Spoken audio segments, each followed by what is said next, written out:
Salut les amis, aujourd'hui on se retrouve pour une nouvelle vidéo et aujourd'hui je vais vous parler de l'avant-match du FC Barcelone qui reçoit le Stade Brestois pour le compte de la 5e journée de la Ligue des Champions. Nouveau format qui dit nouvelle équipe et qui dit surprise. Nous sommes tous étonnés de la grosse performance depuis le début de cette campagne de Ligue des Champions du Stade Brestois. Est vaincu jusqu'aujourd'hui. Le FC Barcelone aura fort à faire ce soir pour casser cette série d'invincibilité du Stade Brestois.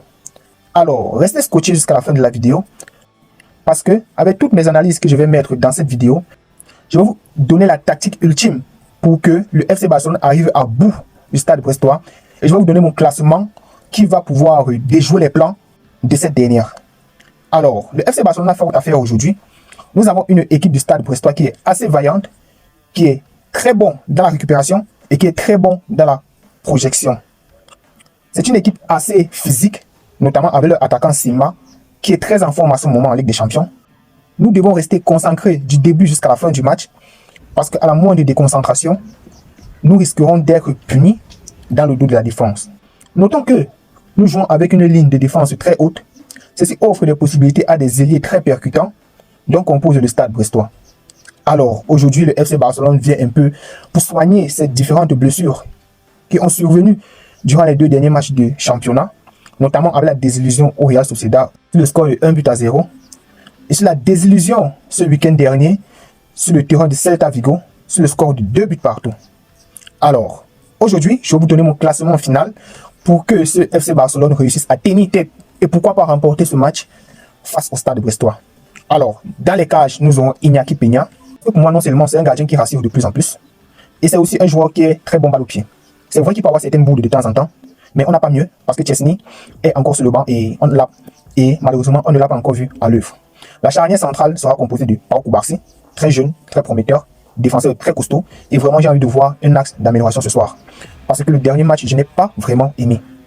Et il sera accompagné de Inigo Martinez qui pour moi est le patron de cette défense. Ce dernier qui continue de monter en puissance dans mon estime, qui aura la lourde tâche ce soir de bloquer les offensives brestoises. Alors latéral gauche pour moi je vais mettre Hector Fort à la place de Gérard Martin. Sur la dernière vidéo, je vous ai dit ici, moi je ne sais pas ce qu'il faut sur le terrain, très clairement. Donc cette fois-ci, moi je vais faire confiance à Hector Fort. Même si sur le deuxième but face à Celta Vigo, il m'a vraiment dessus. Il s'est fait crocheter, mais d'une manière. Et pour moi, il n'y a pas plus fiable que celui-ci. Déjà avec la blessure de Alejandro Balde, on n'a pas vraiment de latéral de classe mondiale pour ce poste. Alors je vais faire confiance à Hector Fort. De l'autre côté, nous avons Jules Koundé qui va jouer sur le poste de arrière droit. Moi je lui fais confiance. Il a retenu sa bourde du dernier match et je pense qu'il va revenir plus fort que jamais. Donc il va jouer à ce poste aujourd'hui. En récupérateur, le 6 de ce match pour moi ça sera Casado. Même si le match dernier il s'est raté, moi je fais toujours confiance en Marc Casado parce que c'est un joueur extraordinaire. Les grands joueurs ça arrive qu'ils fassent des mauvais matchs très clairement, mais c'est pas pour autant qu'on va aller jeter la pierre pendant toute une saison.